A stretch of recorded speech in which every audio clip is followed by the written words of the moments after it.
Members, it is already the scheduled time and we've formed a quorum. May I call the meeting to order? First, we have to elect the chairman of the subcommittee. Any nominations, please? Mr. Wong Kwok-kin, Tam Yiu-chung. Seconder? All right. So many seconders. Mr. Tam, are you willing to accept? I do. Well, you're supported by both sides. So thank you very much for your support as well. Well, I, as the chairman, has no comment. All right. Any other nominations? No. Mr. Tam, elected.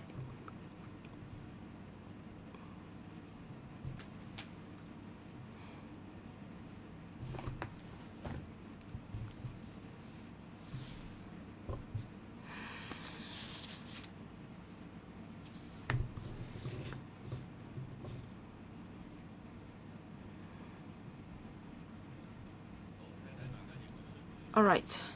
Do we want to elect a deputy chairman? No, no, no. Thank you very much. Thank you very much for allowing me to take the chair.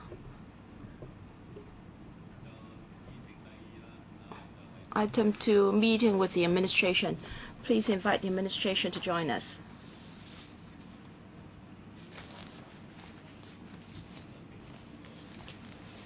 Before the administration arrives, I'd like to hear your views on the following.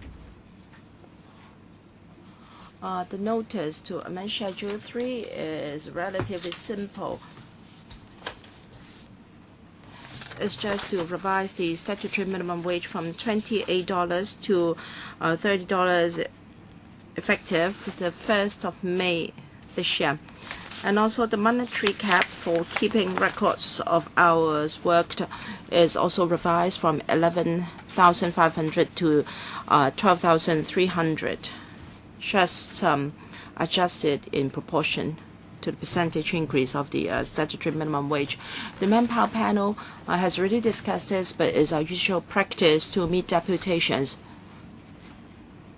Do members think that it's necessary to invite the public to meet us again on this topic? Is it necessary? I understand that the Manpower Panel did this already in last November.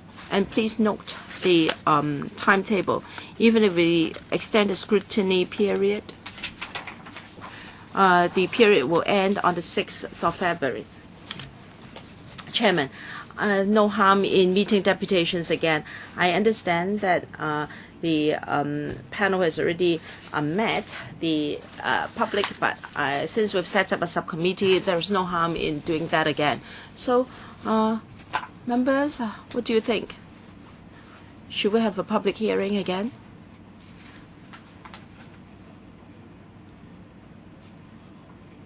Ms. Somebody Lau said that we should have a public hearing anyway. Mr. Tommy Chung, I won't object to meeting deputations again. There might be different things happening on different occasions, but we have to note the timetable. And if we really want to meet deputations, we should have another meeting after that. We should give 2 weeks notice. Am I correct? So how are we going to allocate our time?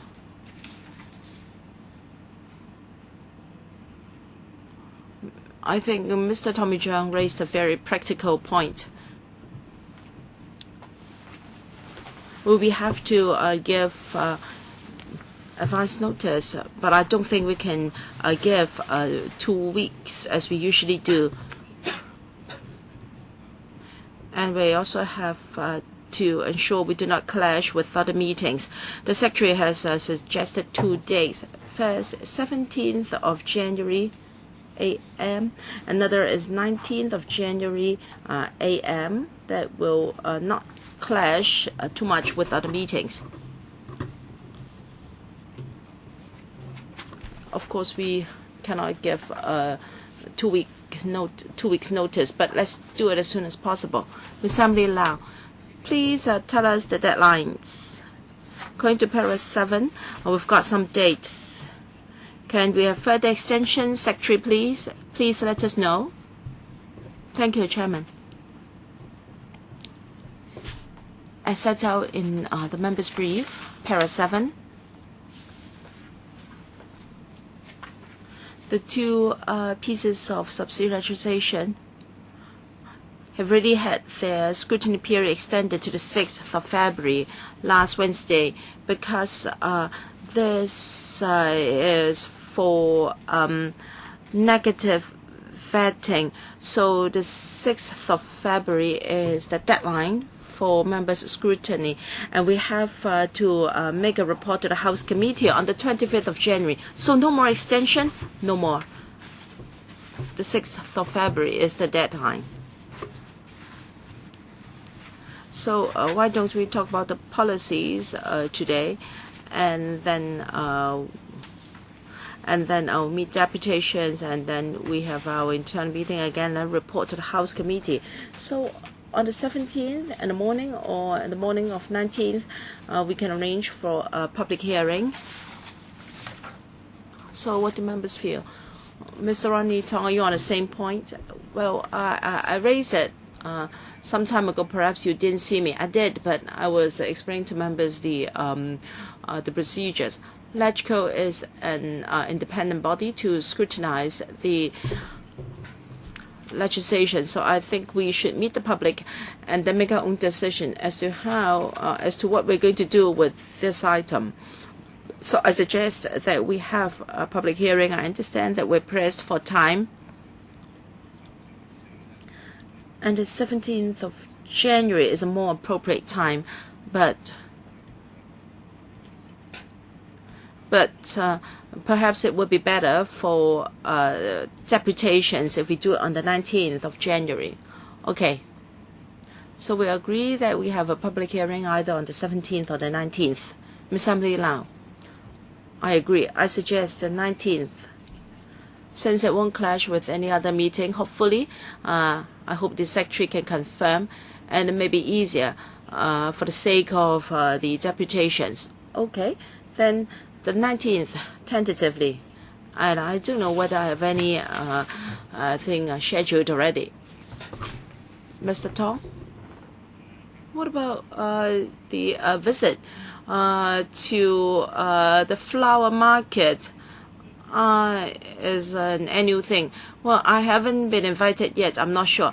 I'm not available on the 19th. So, subject to the availability of a quorum. Well, all right, I will work it out with the Secretary later to see whether it should be the 17th or the 19th, and then we will issue an invitation on our website as soon as possible.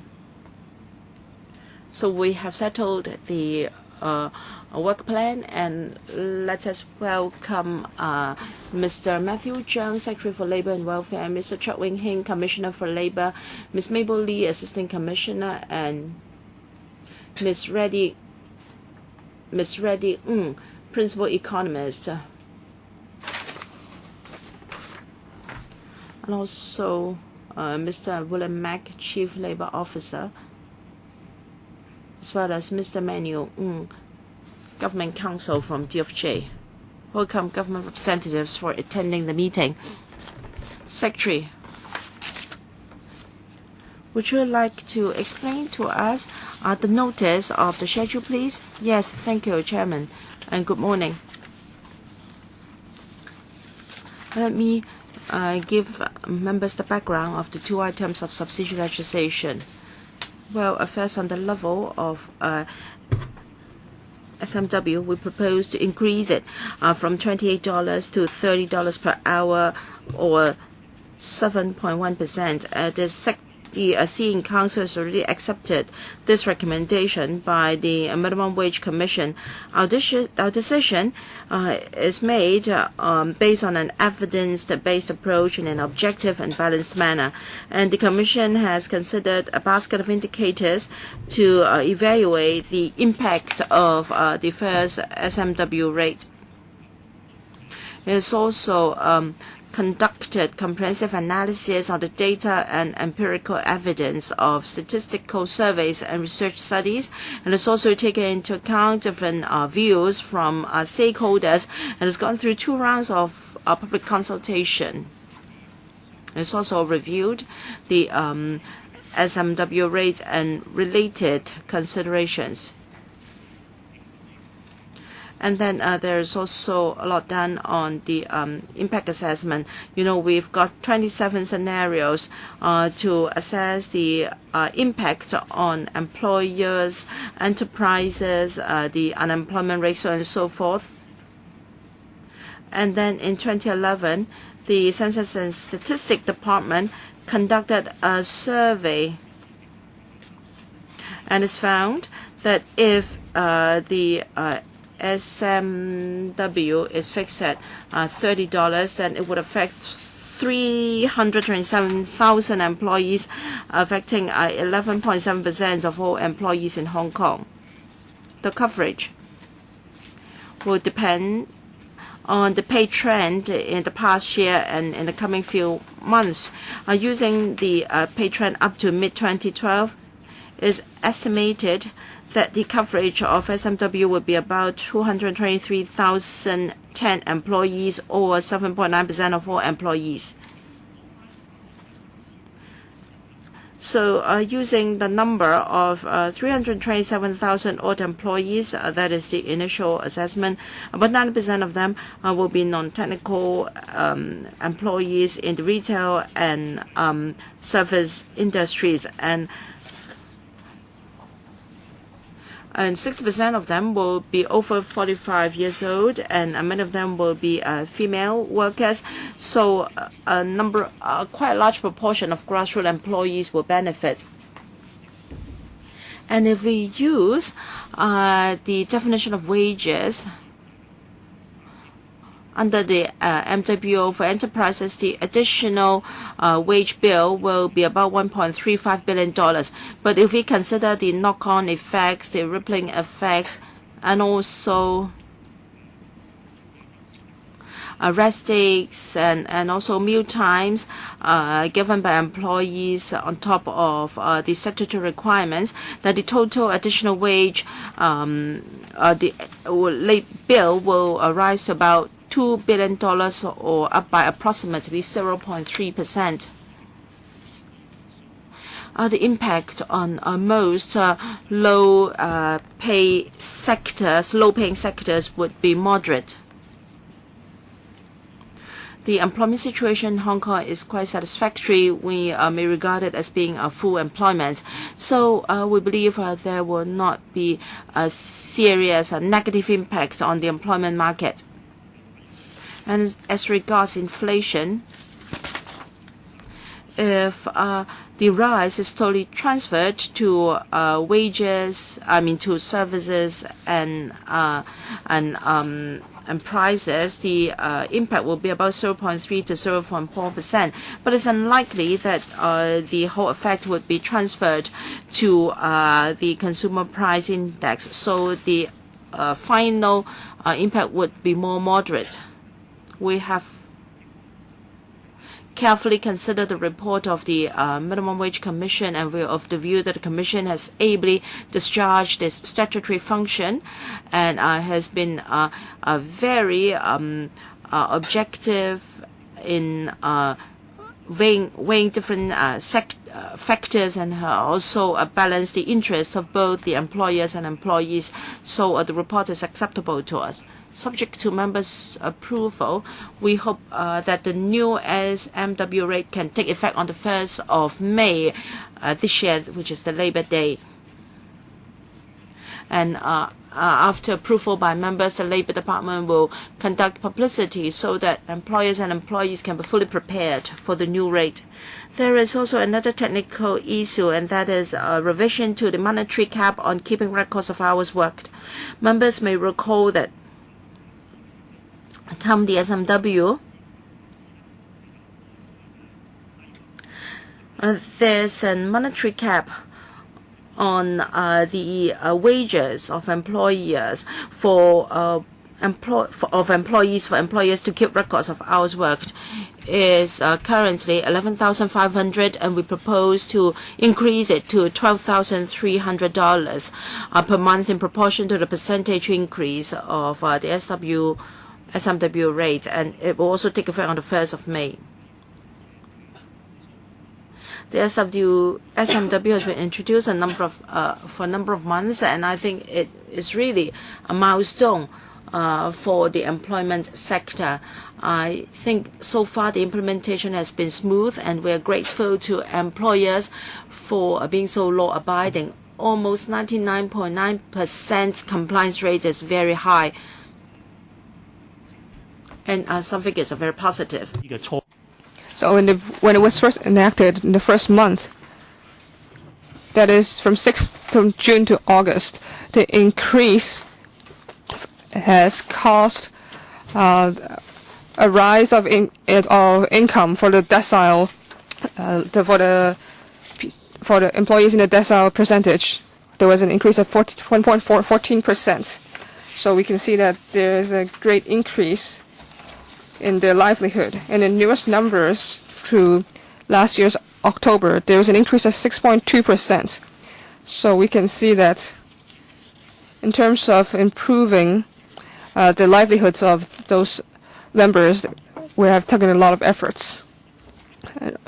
Furthermore, when we're looking at the newest quarter, that is the August to October last year, we can see that in comparison to before the enactment, there were an increase of employment of 12,000 of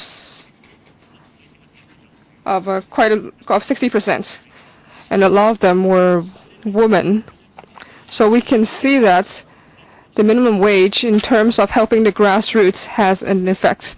So I would be very happy to discuss this with the members. Thank you, Chairman. Now, 3 members want to ask questions. I would like to ask Mr. Wang Kok-heng, Dr. Fernando Zheng, and Mr.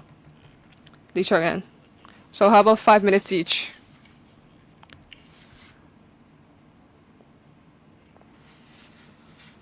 And also there's Madam Emily Lau. First, Mr. Wang Kok-heng, Chairman. In regards to the minimum wage, we can see that the Commission, when they have come to a conclusion, and the members always have great dispute about it. And so it seems that the Commission, it seems that there is a lot of conflict, and then this is the results that happens. Obviously, this is a result of a compromise, and nobody has effectively persuaded each other. If this is the case, so we have such conflict, and what the result is not satisfactory to anyone.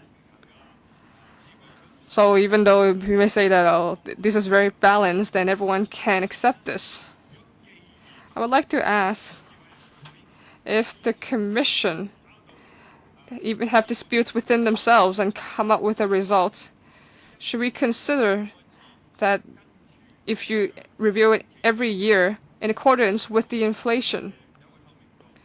So in that case, there will be transparency, and then they would not have to have such hardships. I would like to ask the administration right now there is the review every 2 years, and there's a lot of conflicts involved. Can we do it in a way that minimizes conflicts, that after this particular process we'll have an annual review, so that it won't be the Secretary will say that we will review, of course, but the problem is not solved. I hope the administration will seriously consider to have an annual review as a regular procedure to make everything clear. Thank you, Mr. Wong. First, I must reiterate that the running of the Commission is very smooth. If there are some conflicts as reported by the newspaper, it's exaggerated, but there is still a consensus of $30, And of course, the process may not be entirely smooth, and people may have different opinions, and that is understandable. But in the end, everyone has the objective of consensus. So in any negotiation process, there will be ups and downs. So please don't think that because of that there is a problem with the operation of the Commission. That is the first point. Secondly, the focus of your question is, can we have an annual review? And the second is, can we have some sort of formula? So I think you have two questions. I want to thank you for giving us these suggestions. I want to clarify that the current law is that, I must reiterate that, the law is very clear. There must be no less than one review every 2 years. So the cycle cannot be more than 2 years. So if there is a need, we can do more reviews. If there may be some changes in the economics or there's some significant changes to the statistics, we will not preclude this possibility. Second, in terms of formula, we have thought that, is it this simple? But that's not the case. If we look at inflation only, it cannot look at economic environments comprehensively. Besides inflation, there are a lot of other factors that we need to consider. So our basket of indicators is looking at the overall economic status, such as the GDP growth. Furthermore, the competitiveness of Hong Kong, the living quality, etc. So there are a lot of different factors. So we cannot use just one factor, such as inflation, to determine the changes to the SMW. If the economic decreases, we must also have the flexibility for Hong Kong's economy, because we are a lot of it is externally oriented. So we've only undertaken this system for 1 year, and this is the first time for adjustment. I think we should be pragmatic and use our current arrangement. That is, there must be at least one review every 2 years. And second is to use the basket of indicators, as well as to use the annual earnings and hours survey from the CNSD, and also to hear the opinions from stakeholders and the overall economic environments to make a determination. Thank you. Chairman, I still hope that the administration, as a leader in this, why don't you guide the Commission to set a formula to, and then have an annual review, and then it will be much more helpful. So, Mr. Lee Chung-yen, Secretary, whenever someone asks you about poverty, or for people who are employed, you use the minimum wage as a shield. But do you really have, do you truly want to improve the livelihood of grassroots? As you said, since the enactment, the livelihood of grassroots has improved. But you've only increased by 7% after 2 years. That has been totally obliterated by the inflation. As you've also said, perhaps the labor and the employment side also always have to have a compromise, but the administration attitude is very important. It seems that administration attitude is uncompromising. In the end, and then the CE also has to approve the minimum wage, and so this is totally in the control of the administration, even though you say the Commission is deciding this. So I'm very disappointed and unsatisfied is that after 2 years, there's only an increase of $2. And so it is $30, and you can't even buy a lunch with that. Lastly, if you give $2 to the grassroots, but there is still a gap from a wage that can actually allow them to live.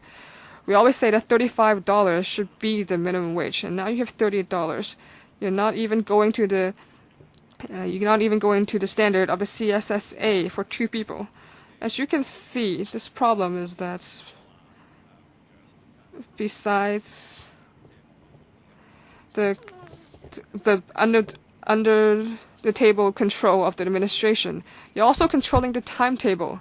Right now, the review every 2 years has caused a great lag for the adjustment, and so a lot less people can benefit. Because the numbers come from 2011, the middle of that year, there's a $320,000 people can benefit, and now this year, it's now been decreased to 220,003. It decreased a lot. So maybe eventually it will even go to 120,000. So there won't be 70.9% of Hong Kong people. Now it may be 4.5%. So have you accounted for this? So if the people who benefit will decrease so much because of there's such a great lag, and this has been caused by the administration. First, the CNSD is lagging. That is, they use for the data collected in the middle of the year, they still can't have the results now. And then the review of the administration is also delayed. And I would like to ask the Secretary, we're always talking about there should be an annual review. So now the 2012 numbers that go out now. So will you review it now? Or will it be that there will be only results in 2014? Or do we have to wait until 2015 so that people will only have $30 for 2 more years? Can we have an undertaking to adjust this? So I want to thank you for your adjustments. You're saying that we're controlling the timetable, but we're not doing this because, as everyone saw, we really hope that there can be a news rates to come forth. Second, in terms of the lagging, we've clarified many times that we understand there is a lag, but it's unavoidable and it happens everywhere in the world. So, for example, in Australia, there's 8 months. You now have a gap of 2 years. We would like to look at the reports. We must have data first. The CNSD needs time to analyze the data. For example, in 2012 data. So I think that in the first quarter of this year, we will see the results. So you can see the cycle is very clear. There's 8 months of lag. But I want to supplement yes, could you push your microphone closer to you a bit? In terms of the lagging, as I've said before, how do we compensate for this? We do look at the future a little in terms of inflation. Some also look at some data that is more frequently compiled, because I would like to ask my colleague to make a supplement. In terms of everyone's talking about the lag, but as I've said, we do add some new data to adjust for this. Perhaps Ms. can supplement. Thank you, Mr. Lee Chuk-yan. In terms of our data, we do know that if we use the numbers from 2011, there will be a lag. But in terms of a basket of indicators, there are some data that is more frequently compiled. For example, we will look at the data for unemployment, so not just only looking at 2011. So in most of the indicators actually are looking at mid-year of 2012. We also looked in 2013 at the economic situation. What would it be like? What would the inflation be like? So these forecast data will also be accounted for. So will you account for how much less people will benefit? We're looking at 2012, but because we are using quantitative analysis, so we see that 79.9% will benefit. But in 2011, the $28 coverage will be 186,000. because we do not have the raise of wages this year. So we have envisaged 4 different economic scenarios. Because we know that the wages and economic environment is very much linked. So we do consider 4 different scenarios for the economic. So well, there were loads of data. So as we all know, nobody really looked at the statistics. So I like you're not willing to tell us, come 2013, what will be the coverage. In fact, it's shrunk from 327,000 to 223,000. And once you have once a $30 take effect is already meaningless. Well, I think there are 2 sides of the coin. Our labor market is quite tight. It's almost full employment. And as the Secretary said, I beg your pardon,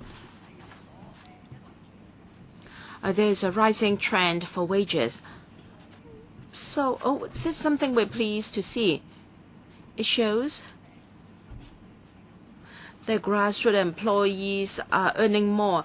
Well, if you say the coverage is too little, if you compare to other countries, as I said, in 2011, the coverage was 6.4%, and in the UK, less than 5%, and the same for many other jurisdictions. It's not that we must compare with other jurisdictions. We're saying that in 2013, we're pleased to see that employees are getting higher pay rises than the percentage of here. So you're pleased to see that SMW is useless. No, it's not something I like to see.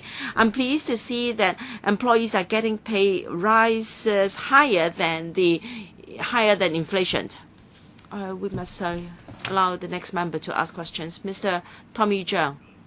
Chairman, I have a few things to say. 2 years is already too short. Why do I say so? You look at the statistics. Well, the government is using statistics from September 2011, when the SMW only took effect in May 2011. So within 4 months. If we have an annual adjustment, then we'll be looking at figures a few years back. So it's useless to say that.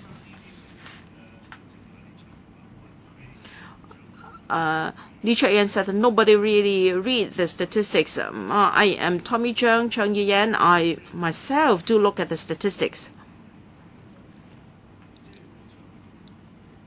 Secretary, I don't know whether you have read the statistics yourself. All right, other than what you said just now, I hope you can read the statistics seriously.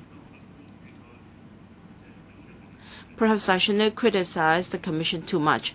It only has statistics presented by the administration, and Ms. Ng talked about their analysis. When we talked about the Commission, the administration would prepare projections. I think for us, operating companies, we know that every year we have projections of business turnover and other things, but they have never shown us the actual situation. All right, $35. All right, you approved $28 as the SMW is already more than a year since. It's strange that the different hierarchy they have here is different from what they used last time.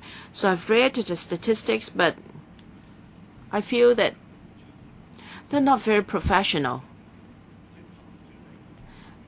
The statistics are used to persuade the SMW to revise the SMW. All right, the knock-on effect or rippling effect, whatever you call it. Someone from the administration told us that they could not make any projections regarding the knock-on effect. My first report has been submitted to my own website, and you can take a look at it. This time they have a hierarchy of pay.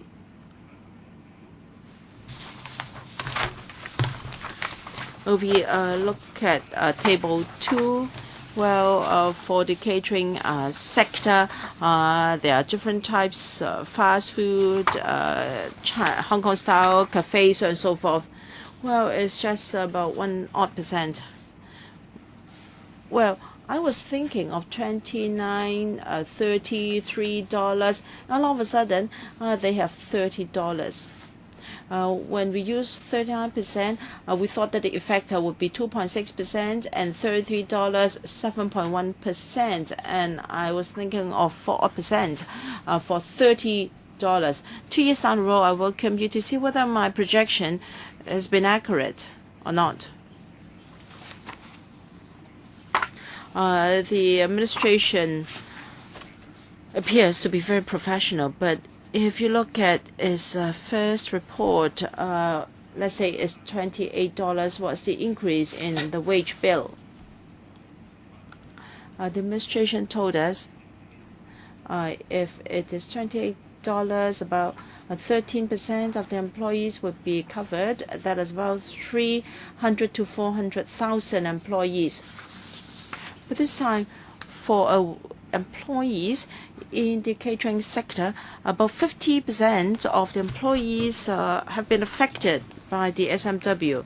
So the administration likes to say overall this and overall that. All right, the secretary likes to refer to the UK.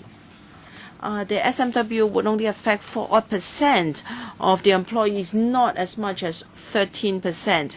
Now, even the administration admitted to this. Of course, it's forgotten what it said back then. It's more than 13%.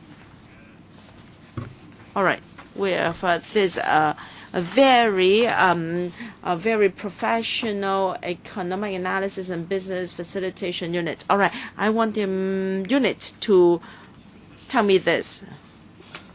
What figures do you rely on this time? Now, if you look at the wage of a particular sector, you already have the data. Now, if the rate is revised to $30, please consider the pay hierarchy. You say the actual rise is only 1.1%, 1.2%. Please do a real comparison.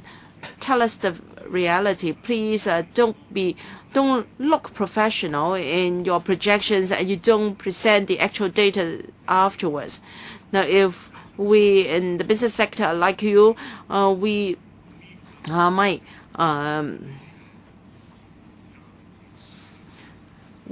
we might follow your example, but I think you have overestimated the effect of the rise in order to coax the commission into accepting $30.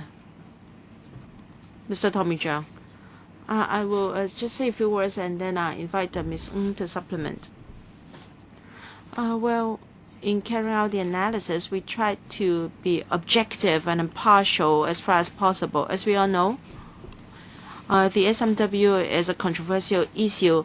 How it would benefit the grassroots employees, but we also have to look at the affordability of employers. So we have to adopt a balanced approach. Mr. Tommy Zhang said that we believe that 13% would be affected. No, we just said 11.3%. In 2011, it dropped to 9.8%, or just 213,000 people affected. Right, by the time you introduce SMW rate, how many people were affected? 186,000, 6.4%, or what? Only 6.4%? Only 6.4% of employees have a pay rise? Not the coverage. The SMW rate of $28 would have that coverage. Your definition is really You're only arguing about the letter. All right, that's why our CE is always criticized for resorting to sophistry. So the actual coverage, half of the employees in the catering sector have seen a pay rise, and you say the coverage is 4%, 8%? You tell us the actual figures. Don't just talk about the coverage. Ms. Ng.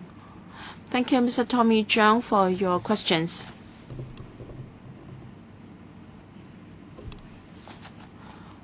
Well, for the first review, because we conducted a study on knock-on effect of statutory minimum wage on pay hierarchies, and it's confirmed that there's a knock-on effect of SMW.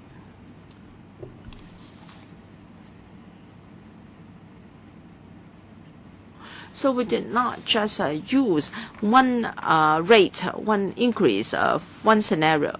First,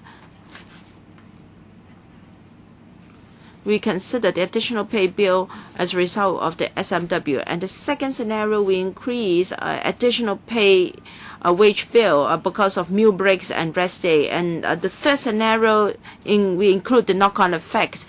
Please refer to the appendix. We have clearly set out the knock-on effect for different sectors. You see that the effect is very different. Now, Mr. Zhang, you're very concerned about the catering industry. Our findings are very close to yours because of the knock-on effect.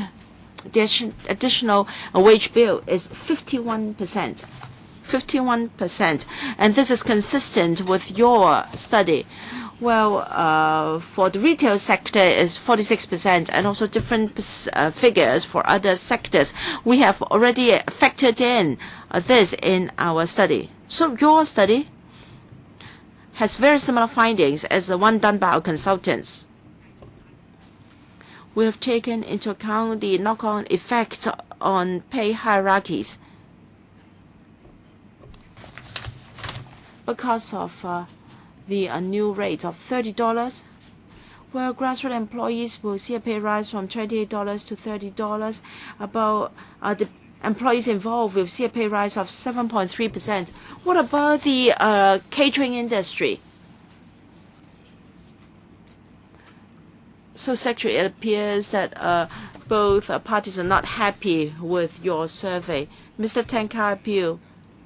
Because of the booming economy, there will be pay rises anyway, with or without the SMW. So I think you're doing an injustice to grassroots employees, implying that they're not worth this level of wage. And as for the SMW, well, in an oral reply in the Council last November, you gave us a very good answer. We asked whether inflation has anything to do with SMW. You said that 30% of it was because of rise in prices and rent. Now, according to your paper, the impact on CPIA will only be 0.5 to 0.6%. Is it accurate? I don't know. Now, I believe what you say here is correct. I support you. Can you publicize more to the public to let them understand that SMW is not the main cause of inflation in Hong Kong? Rises in commodity prices are the main causes, and the impact of SMW is just 0.5 to 0.6%. Will you publicize this fact more? Yes, we're very willing to do this. So, of course, our position is that minimum wage does not cause inflation. Yes, can we do more to change public opinion because it's so unfair? I think minimum wage effect on inflation is very, very mild. Secretary, as I said, we are very happy to use different public forums to bring out this message. Thank you. Next, Ms. Emily Lau. Thank you, Chairman. The Democratic Party hopes that the administration will undertake an annual review because it will be more fair to the process and to all stakeholders. I'm happy to hear the numbers from the Secretary. He mentions the benefits to women. This is something that you don't mention very often. You only give a number, and you also talk about infrastructure and use all these tens of billions of dollars, etc. So I hope you will also mention this later. And you also mention age. You say that those above 50. I think that those are good figures to mention. When you're talking about figures, I don't know if you can believe them, because the CNSD is trapped in this ways, and I hope they will do this. They will handle this problem. So I hope that there will be no more fears whether or not public officials were inappropriate in collecting data. I hope this will be handled. I also want to ask the Secretary, as mentioned before, we're happy to see that there's a wage increase for the grassroots. But if you count inflation, it seems that the overall benefit is nil. So they're very suffering much. And you say you increase to $30. Is this still effective if you count inflation? So I think the increase is actually 0.something%. I hope you can clarify. I also hear that from many places they cannot find employees. You say that the employment rate is almost is 90 some, is almost 100%. But of course there are some sectors who cannot find employees. So how do you see the situation? Thank you. Yes, I hope that we'll push forth figures about women's employment in other situations as well.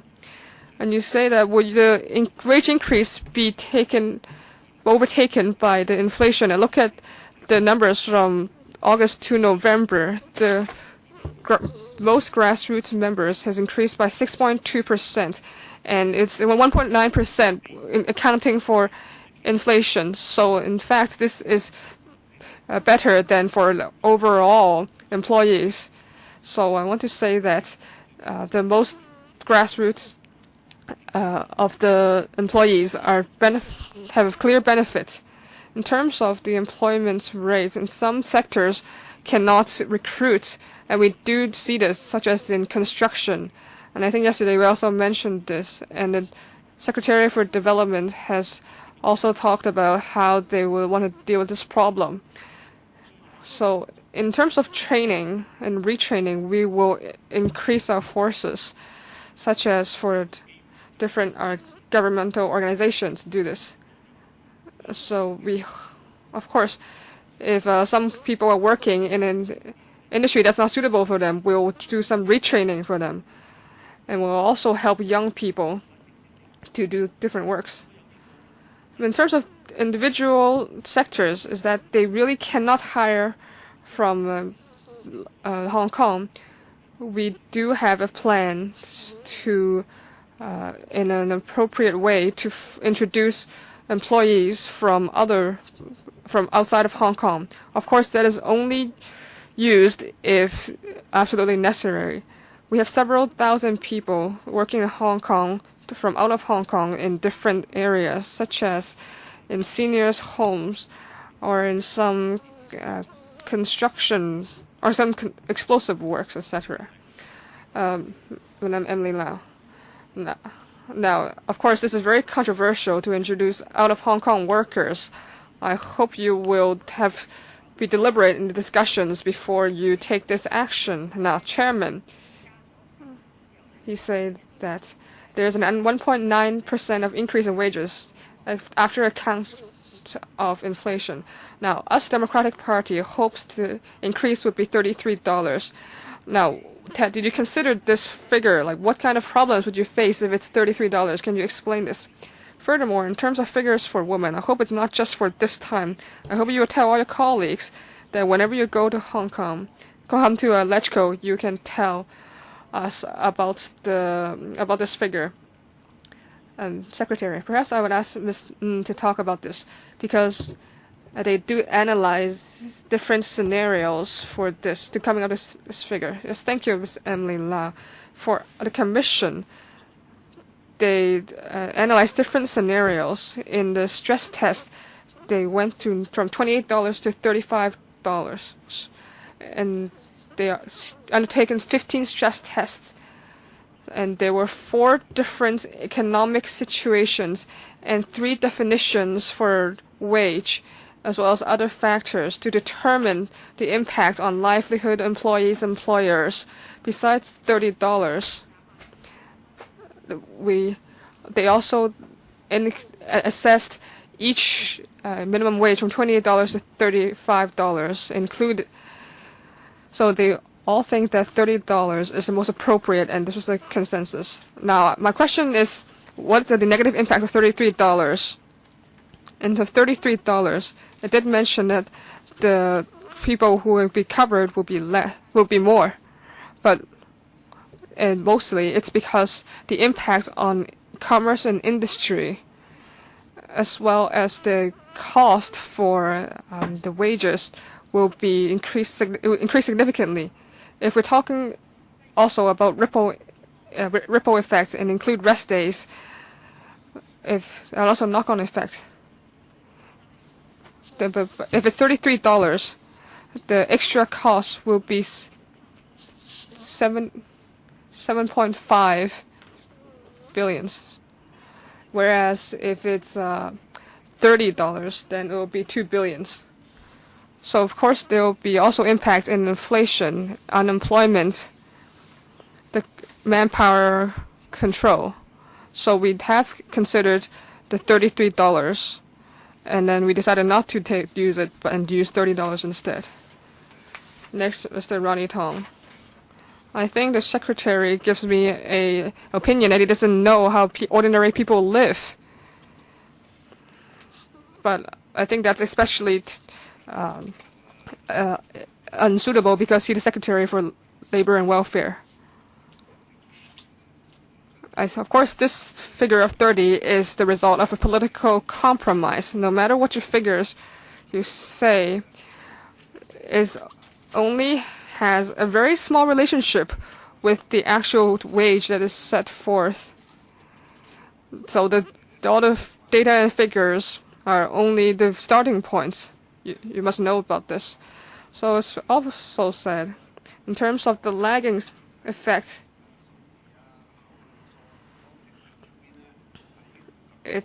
so you're saying that it's already been accounted for by using different data. Of course, that is nonsense. Now, there's a biannual review, and so there's a lag, which means that there will be no increase in 2 years. But in terms of actual living, there's such thing as inflation for food prices or traffic or transportation, etc. So this lagging effect lies in this. So the data you put forth do not solve these problems. Of course, we understand that when we enact the law, we underwent a lot of conflict among members. Everyone knows that the law states that the biannual review is only a minimum standard.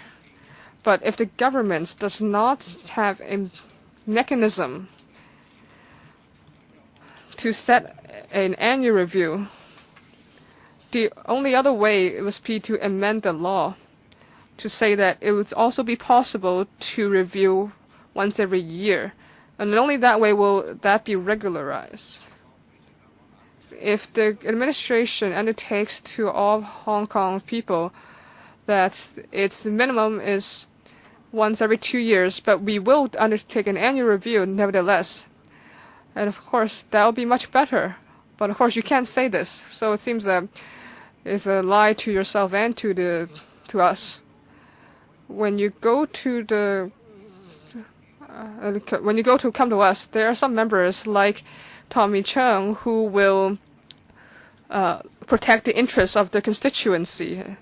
So it just gives a chance for 2 opposing parties to find a figure that both sides accept. But this figure only comes once every 2 years, and it will never never catch up to the hardships faced by the grassroots. So I think we all understand what the true picture is. But can you, as representative of the administration, undertake that even though the law says the minimum standard is once every 2 years, but the administration will review this every year, and perhaps the figure will be the same as before, but at the least there is a chance for both sides to discuss what it is a need to increase the rate, because really the minimum wage rate has really little linkage to the data and figures you cite. Those are only starting points for the bargaining process.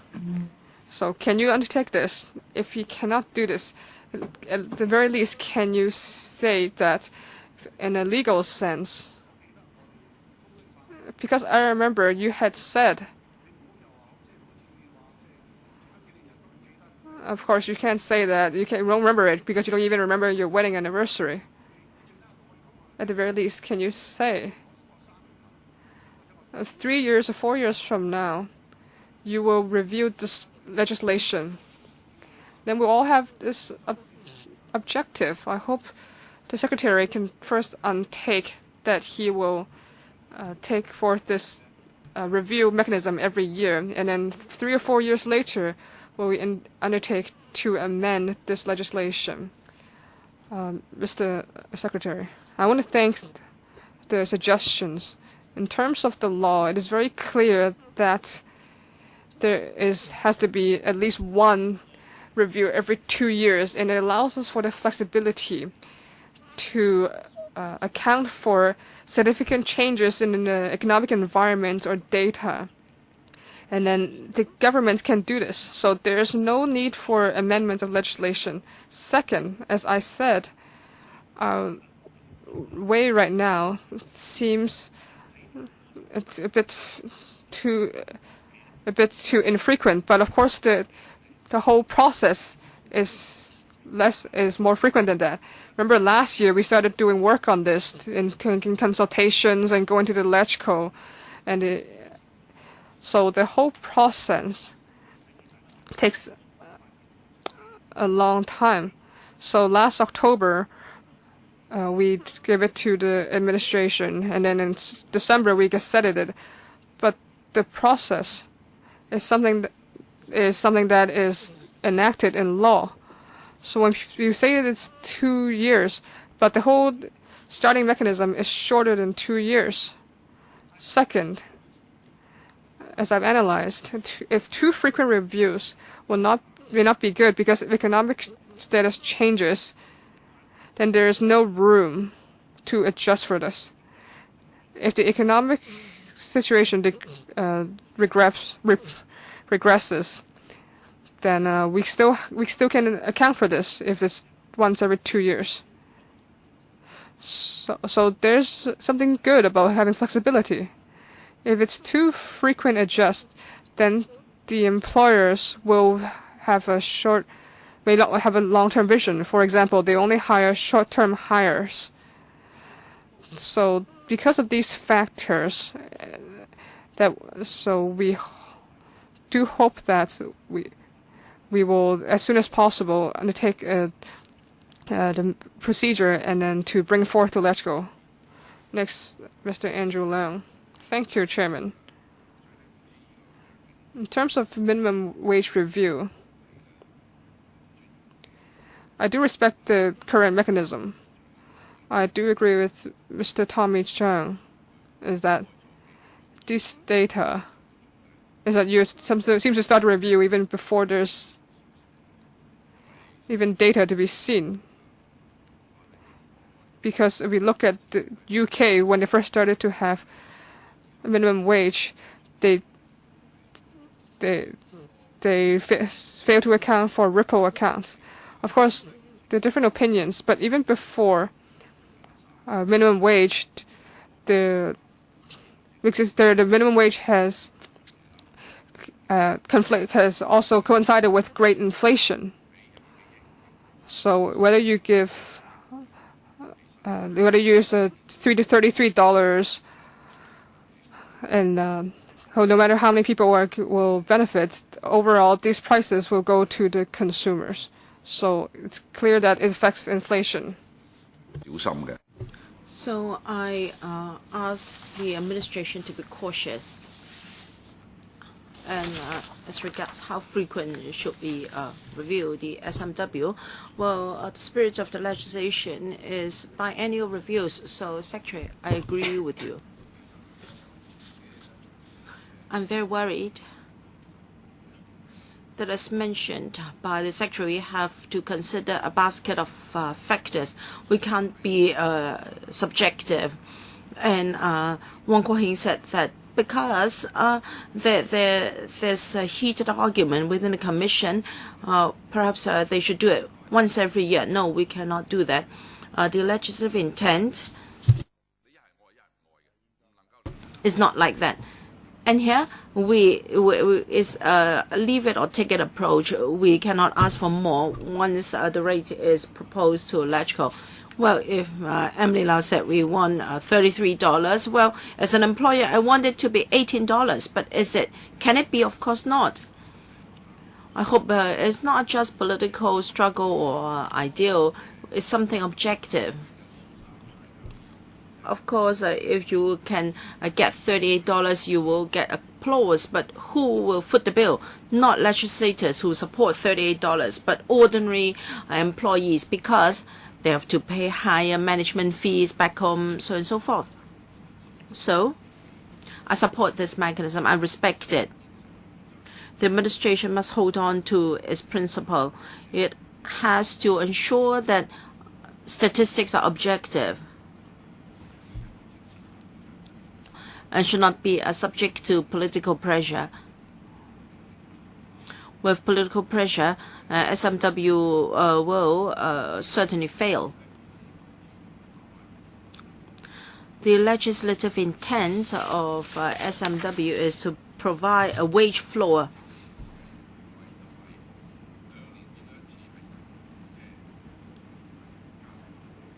Even if we have biannual reviews, that doesn't mean that employees are getting less. Pay levels are decided by market forces and the labor situation.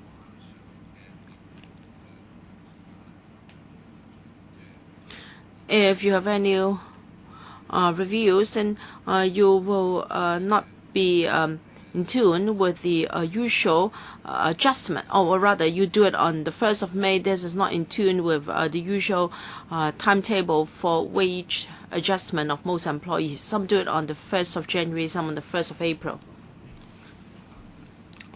Secretary, yes, our review will try to be objective and impartial and evidence-based as far as possible. The Commission has complied with all these requirements, and therefore its recommendation is acceptable. It's been very meticulous and has consulted many different stakeholders. Regarding the effective date is the 1st of May. Gazette was done on the 14th of December. There is about 4 months in between Gazette and the effective date. That will be sufficient time for employers to be prepared, because the deadline for scrutiny is February the 6th, and there is a need time for employers to adjust the contracts and so forth, and so we believe the 1st of May is the appropriate time for implementation. Mr. Yu, Xiyun. Yeah, I'd like to talk about the rippling effect. Some say that because of an increase in SMW, things will be more expensive. The market is quite concerned about the impact of SMW on inflation.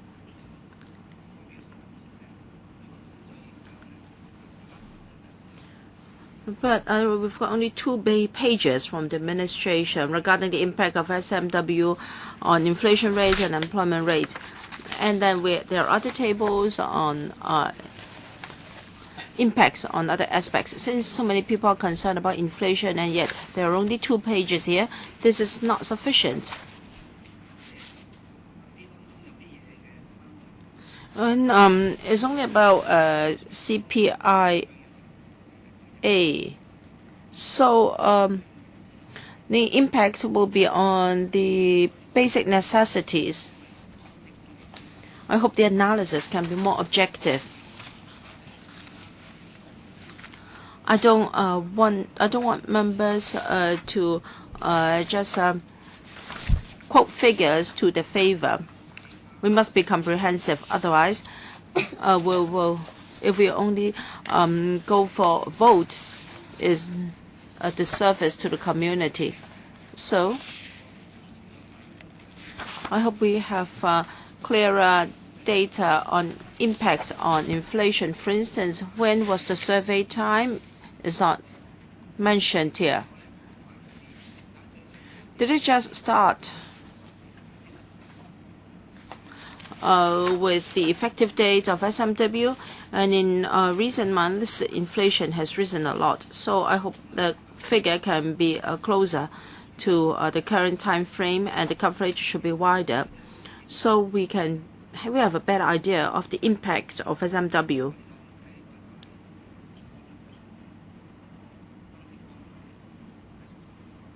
So can the administration provide more comprehensive statistical data, and the review should also be done once every 2 years, otherwise there may even be bigger problems.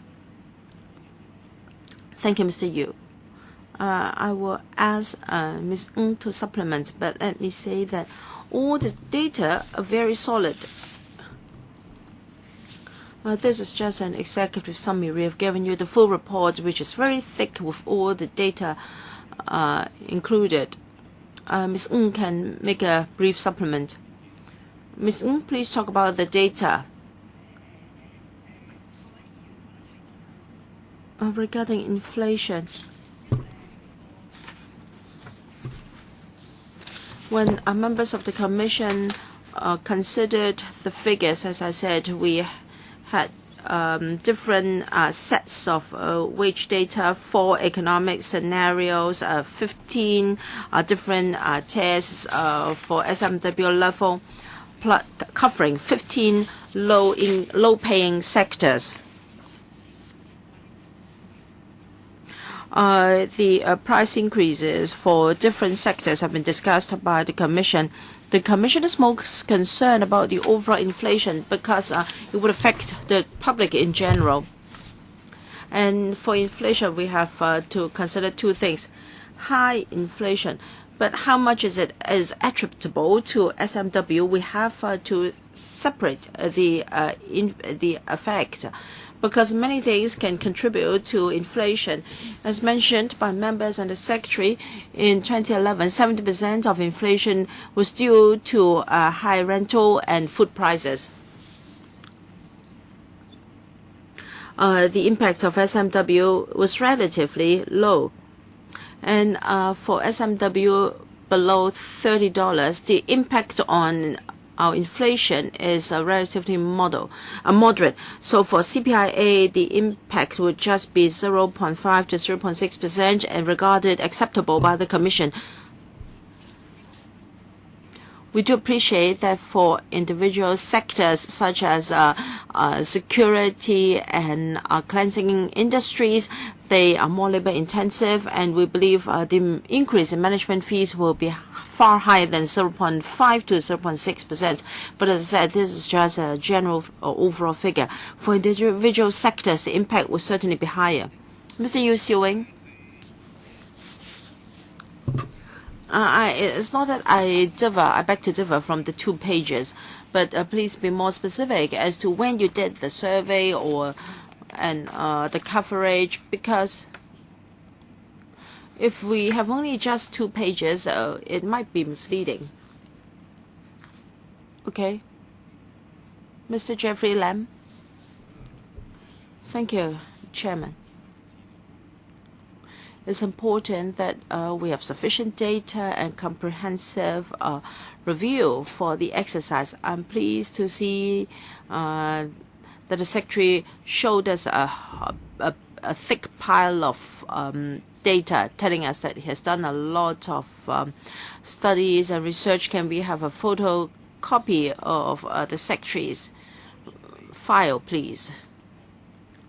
I believe you have covered different areas, including inflation, employees' income. What about the impact on SMEs because of high prices and wages? For instance, for the import and export trade and the manufacturing sector, what is the impact on these sectors? Because they cannot increase prices of their commodities. So there are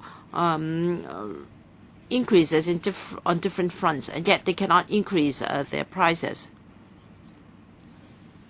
So other people may see benefits, but they cannot benefit at all under this new system. Can you please explain the impact on the whole society with a breakdown of different sectors and different industries? Please tell us the knock-on effect since the introduction of SMW. This is important. We should not just look at the impact on employees, but employers as well. 98% of our enterprises are SMEs. They are in extreme hardship. It's not like what the press reported, where this company has made a huge profit this year. Why can't it provide a greater pay rise? So, Secretary, can we have a look at your report? Thank you. We have given you the annex, which is the report of the Minimum Wage Commission, Annex C. No, I'm referring to the Secretary's information. It's all here. Everything is here. So there's all the information you've gathered. Have you got some hidden in your drawers? No, we've already given you all our ammunition. To the Commission. The Commission used the data for the analysis. And Chapter 4, you can have the impact of initial SMW rate. Ms. Ng, please supplement. Mr. Lam is very concerned about the knock-on effect. Please refer to Appendix 5, 155, Table 5.1. It has listed out the knock-on effect in different sectors. You can find everything there. For instance, 40% for the retail sector, 51% for the catering sector, so on and so forth. You have the figures for all sectors.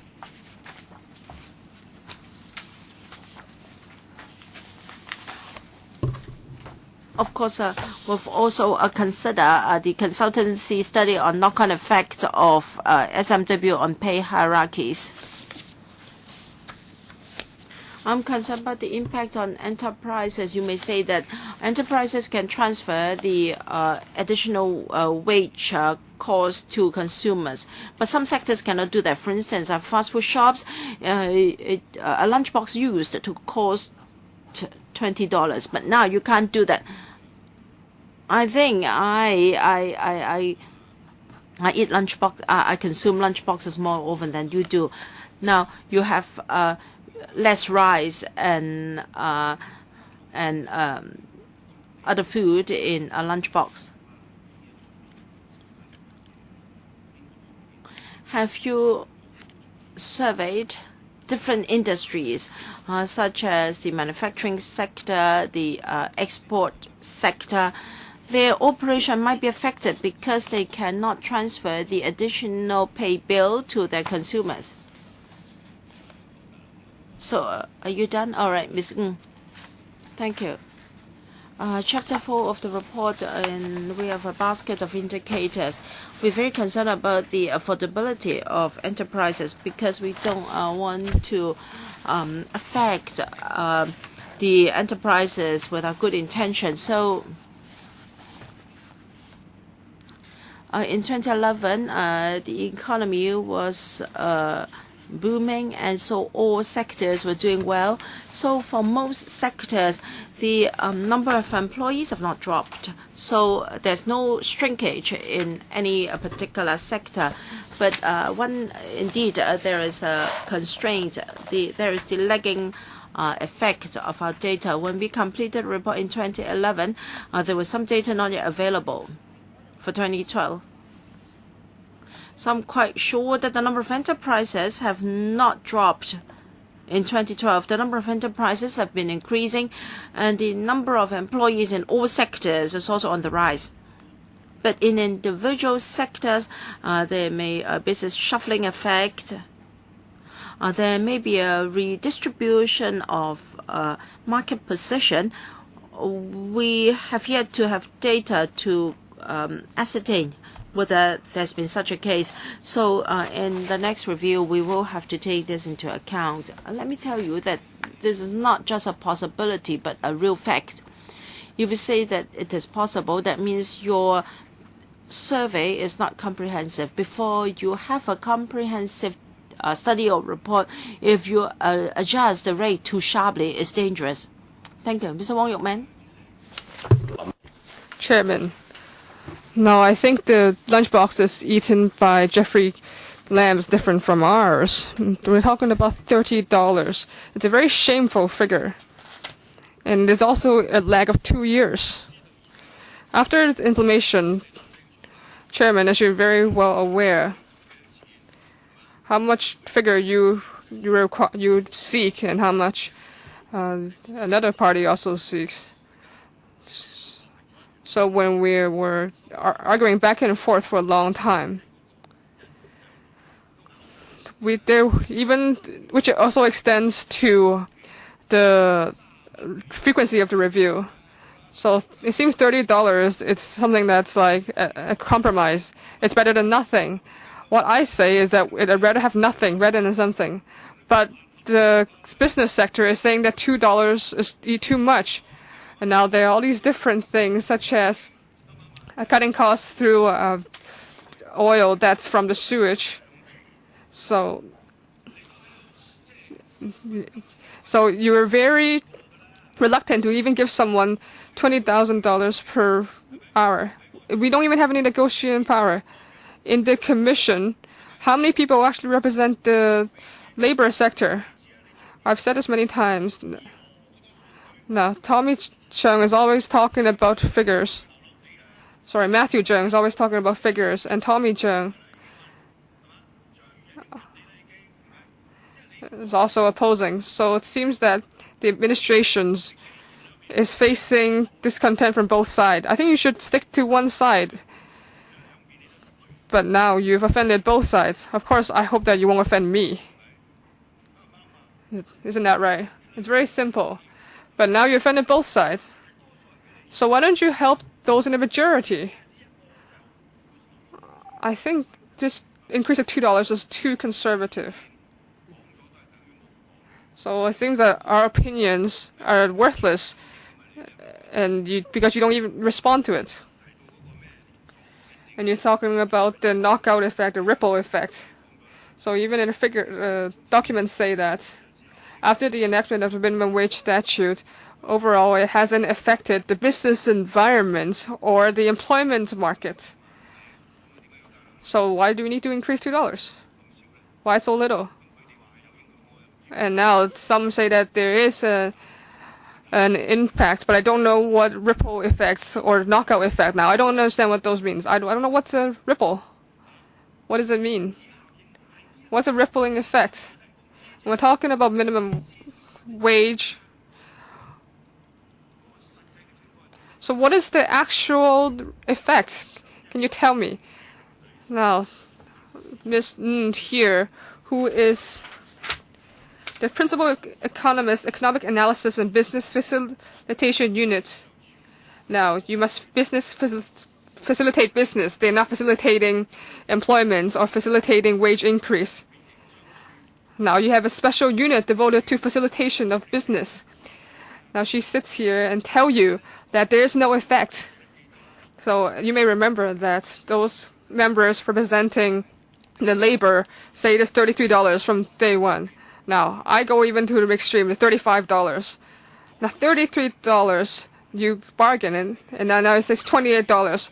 Now, 2 years more later, you say you increase by $2. Of course, that's completely nonsensical. You don't need to stare at me. I want to respond that because the knockout effect or the ripple effects doesn't have much impact on the business environment, why don't you add more or to $33 perhaps? The secretary. Maybe I'll say a few words and then Ms. Min can say it. No, now I want to thank Mr. Wang's opinion. Now, the overall rates of the minimum wage, the Commission had done a lot of analysis and analyzed a lot of data. Now, stop saying a lot of data. So you keep on repeating this. Now, even the parties who support the government are doubting your data. Now, can you use this data to convert it into some actual effects and use it to persuade us?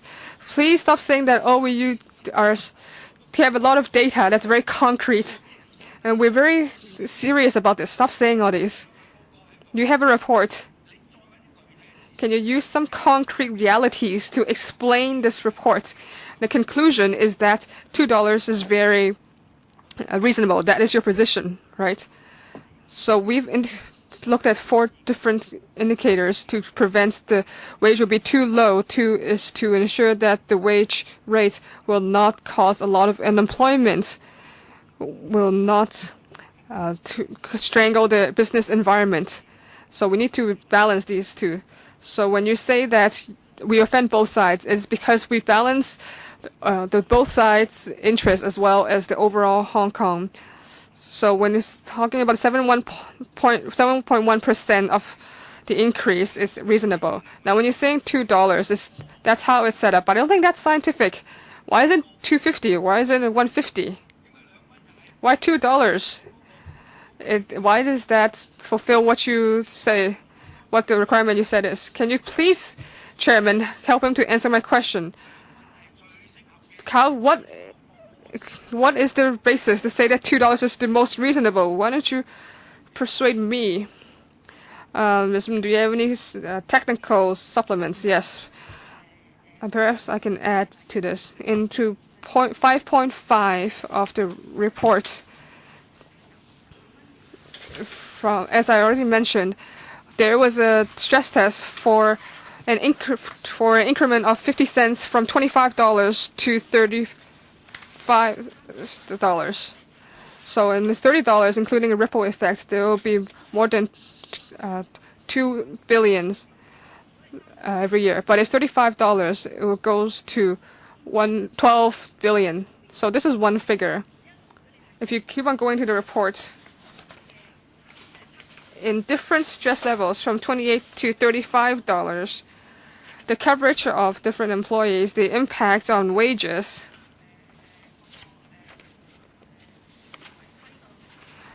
of the effects on businesses. So all of these figures are in the report. If Mr. Wang is interested, you can look at 5.4. Chairman, can I supplement? When you're talking about this data, you think it's very scientific. You have a data and you do an analysis. So this analysis is subjective, isn't that right? I am suspicious of this subjective analysis. You're saying that it's scientific data. Why don't you look at it? Why do I need to look at it? I am questioning you. The administration has an attitude of favoring the business. Because of this attitude, is then the whatever minimum wage standard set by this commission will be leading in favor towards the business. That's my opinion. Okay, that is your opinion. Next is Dr. Cheng Lai-wan. Thank you. In some aspect, of course, representatives from both the business and the labor question why is there $30? Why is it not $31? Or perhaps why is it not $29? But of course, this is something. But of course, us DAB respects the Commission's figure, because we do know that, as some member has stated earlier, that I hope to have an annual review, because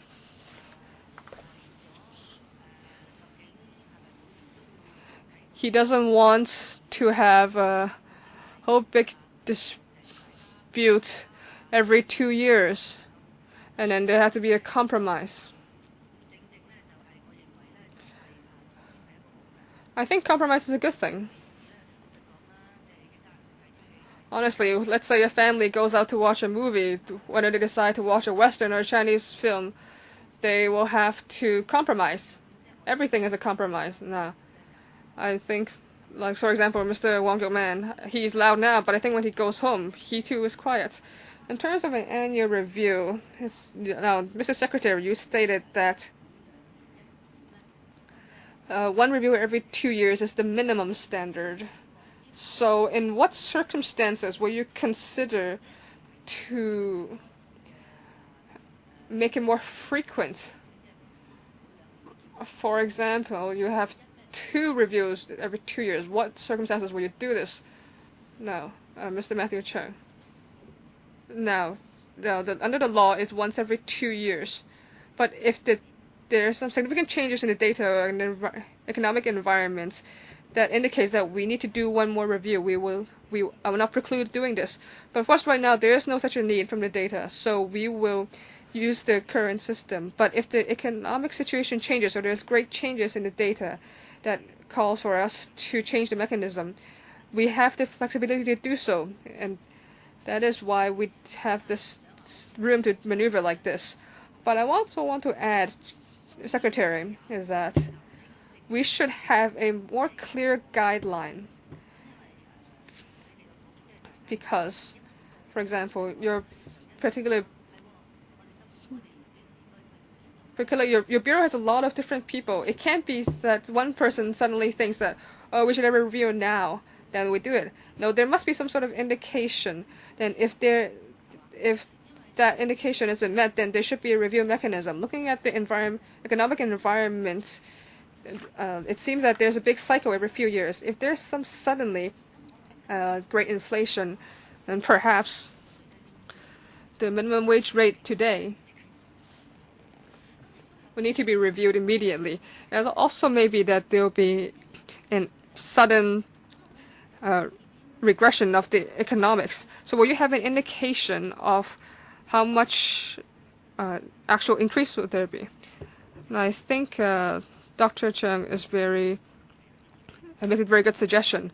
But right now we don't have a fixed indication, but we closely monitor the overall economic situation. Now this comes down to a judgment call. But if we have a formula to set this, then it may be too rigid. But I understand what you mean, that we do closely monitor the situation. Now, Chairman, I do want to say one more thing. The Secretary, can you undertake to do a study on this? I think this will make it easier for your colleagues, that it will work like an alarm clock.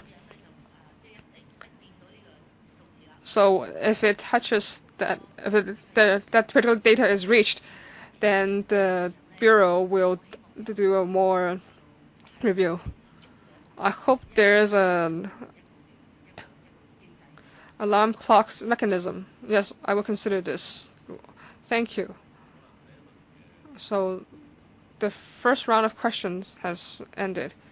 Any other members who have not spoken would like to do so? If not, then we'll allow the second round. Next is Mr. Tommy Chung. Chairman, I'd like to ask the Secretary as well as other officials, I'd like to know the way forward.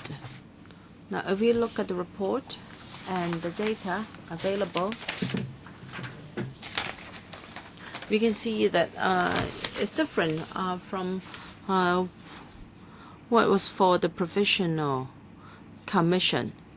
So now, 1.1% Chinese-style cafe, that's the impact on the catering sector. So you want to convince either employers or members of the public or legislators, you have to give us data to let us feel that you are accurate and that you don't present different figures on different occasions. This is not the first time I say this. Last time we were told if it's $28, the increase will be 2.1%. I had my own report. It was not done with the benefit of hindsight. You told me that you could not guess the knock-on effect. How come I can do it? I did not guess it. I asked the industry. Now, at this certain level, what will be the knock-on effect horizontally, vertically, and we went and asked restaurants. So we understand how the data could be used, but this time you have a different approach for the data. So I asked the administration to convince me it's easy. I look at statistics. I'm not like Li Chek-yan. I'm not as claimed by Li Chek-yan. I really read the data. Well, in May 2014, can you please do another survey to look at the change in numbers of such positions? You have the greatest data because you are empowered by the law to get what you want. For me, restaurants give me the figure on a friendly basis because they know I won't expose or disclose their data to other people. So you have to do it again in 2014. I won't scope people without reading the data, but for your data, you've always underestimated. To put it bluntly, I think the data have been prepared in order to ensure that you can to fit your rate. If you don't trust me, you have your own data. I do my own survey and see 1 year down the road who's more accurate. I can put my credibility at stake. I challenge the government. You have such a big department, and for me, we've only got 2 people to do the survey. To convince me, please, next time, give me a comparison. How do you do the projections this time? And you tell us the actual effect next time. If the impact is really 1.2% for Chinese-style restaurant, well, I will be convinced, and next time I'll trust you. For the statistics today, I cannot trust you because it's a growth underestimate. Because for the first set of data, it was a departure from the real situation, but you clean it like chalk on the blackboard, so I don't trust you. Next time the secretary might talk about coverage again. I don't know how to understand the word coverage. How many types of jobs are affected? Well, the catering industry employs over $220,000. If half of them have seen a wage increase that's accepted by the government, there's over 100,000. So is it true that the catering industry is the only industry that has increased wages? Now, you gave us projections, and now I really don't believe you. I don't believe only 100,000 people are affected. I won't take up your time anymore, Chairman. Ms. Ng or the Secretary, please undertake to give us a comparison next time using just compare your projections with the real situation later. Well, the knock-on effect study was done in a tracking manner, because SMW has only been in place for about 20 months. In the next review, we will have more baseline information. We have a tracking study, and I know you're concerned about the knock-on effect in the catering industry. We fully appreciate what you're talking about. So we are very serious, together with our secretariat and experts, will ensure that our data are clearer. But let me tell you, we have not fabricated the data in order to favor the proposed $30. Whether our data has been objective, yes, I am interested to know as a policymaker. I'd like to know whether it turns out as our projections, whether the wage increases is as projected. Yes, the methodology. You go back and ask the same people and check May 2014 what is the situation, and you compare the figure or the projections made in September 2011. Well, your projections or your estimates may be just the same as the actual situation, and you find out the reasons for that deviations, why, and the reasons is there economic factor, and it doesn't matter. Now you say it's 1.2%. I tell you that even at $29, it will be 2.6% in my industry. So this, I think you are far, far too conservative. Ms. Ng. Thank you, Mr. Chung, for your suggestions. In our next review, we will certainly bear in mind your suggestion in our analysis.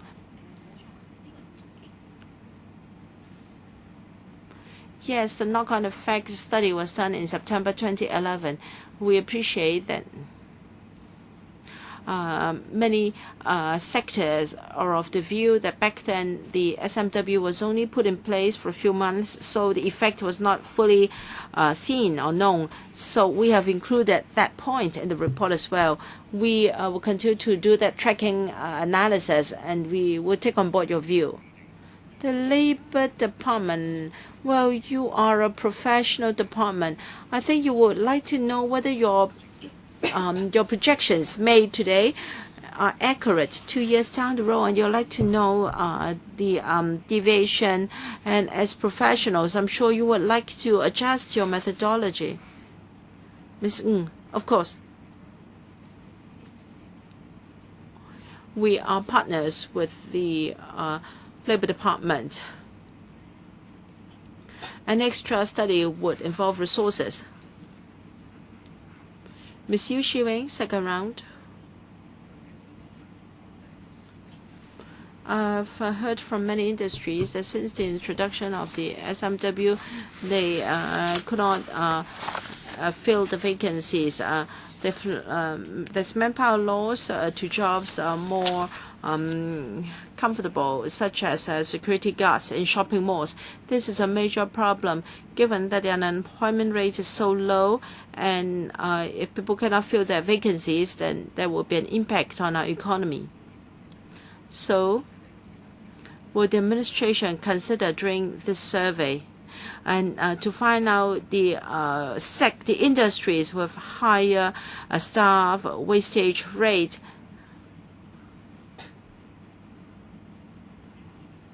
Secretary, we don't have very specific data as to the jobs or employees lost in particular industries. It's true that with the implementation of SMW, there's been some reshuffling in the labor sector. Some positions were not too high paid and very labor intensive and are strenuous. Now people tend to go for jobs that's easier. Jobs with long working hours, such as personal care workers in elderly residential homes. Yes, they find it hard to fill the vacancies. And for cleansing jobs and employees to do the dishes in restaurants, they also find it difficult to employ people. But by training and retraining, we'll try to fill the vacancies as far as possible, and we offer a free recruitment service for employers. We are happy to tailor-make recruitment exercise for them, and we can also help them to match their jobs with elderly middle-aged persons, and also persons with disabilities.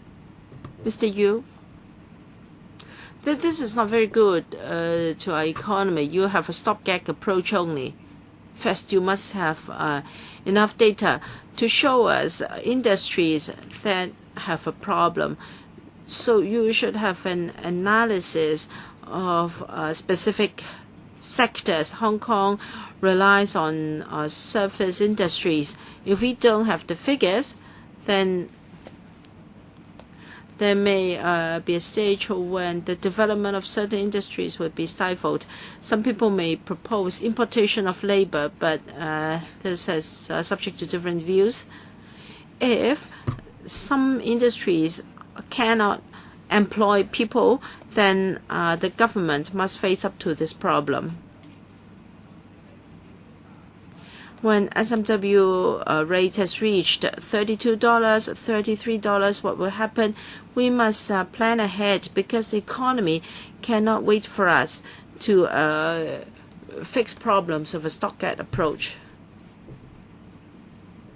Mr. Yu asked me whether I have the specific industries in mind. In fact, we do have the broad figures, but for individual industries, the exact impact after the implementation of the SMW, well, we don't have that much details, but Ms. Ng can share with you some of our information.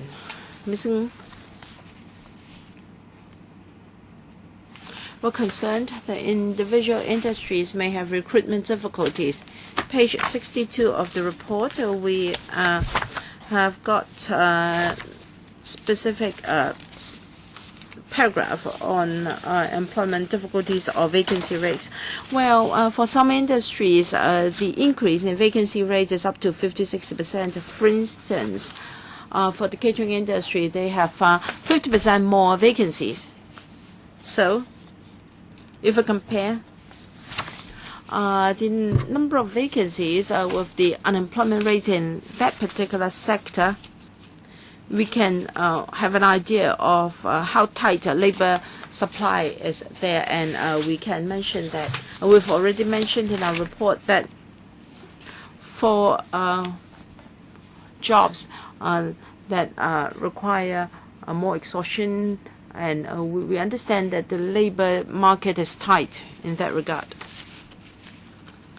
You must have an analysis at different stages, because this is a problem with us for a few years already. You have to survey the situation so we understand what's happening. Oh, okay. Mr. Sin Chung Gai asking a question for the first time. In the report, for instance, paragraph 74, it talks about the growth in female workers. There's an increase of 3.9%, or 68,900, and half of them are over 50 years old.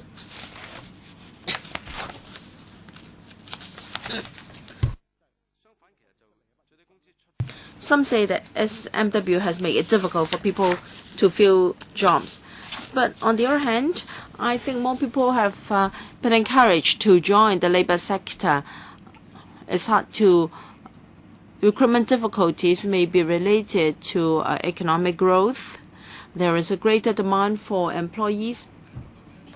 And the second reason might be because of the reshuffling effect.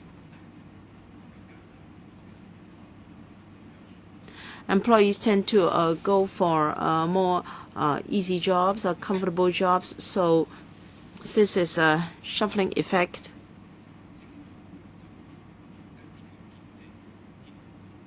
But does the administration have any conclusion as to the number of employees encouraged to join the labor sector because of SMW? Ms. Min, please. So I think the newest figures in November, we can see that the employment force, we're talking about an enactment of minimum wage since May last year. Now, looking at the employment force compared with last year's end is more than 123,000, and more than 7,000 are women, and more than 60% are over 50 years old. So the effects of minimum wage is to attract many women from grassroots, and they successfully found work. So in terms of improving the livelihood, the minimum wage has an effect, and we can see this immediately, especially women who are new immigrants. So that's our analysis. So this is a very clear sign of effects. But it's very difficult to do such detailed analysis, as you said. But it does seem that, we can see that a lot more grassroots members are entering the workforce successfully. Mr. Martin Liao.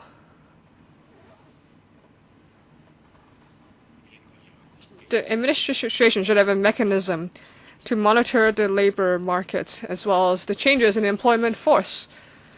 After enacting the minimum wage statute, it will affect the market in terms of the matching of capability with the job. So right now, there is a situation, as I've heard from many sources, is that there is a mismatch of skills and with jobs. And it seems that some workforce is regressing.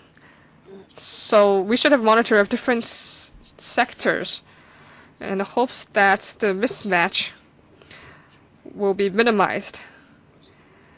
I think that the government should have a monitoring group to monitor the changes in different sectors of employment force. Mr. Secretary, thank you for your suggestion, and we will definitely monitor these trends through different channels.